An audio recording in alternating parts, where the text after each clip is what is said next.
Good morning. The conclusion that I drew from this project is that I found that most of the Danes were quite responsible than the people back in my country, and the Danes were quite aware on the climate change.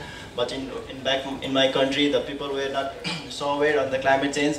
The people living in the cities only are aware on the climate change.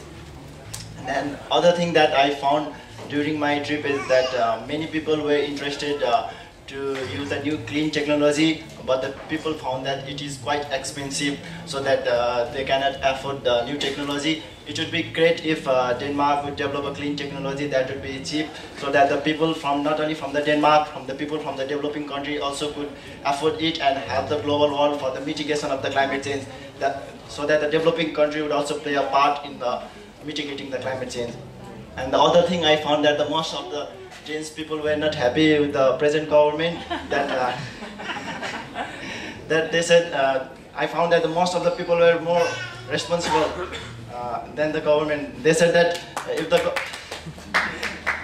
it would be great if that government would work more on the environment, so that the people would also be more responsible. I think that the government could do a lot in the environment in Denmark. And I was very lucky that I find a guy who used to travel a lot before he knew about the climate change. But when he knew about the climate change, he hadn't fly. He hadn't fly because when he fly, there's a lot of CO2 emission, so that he had to stop to fly.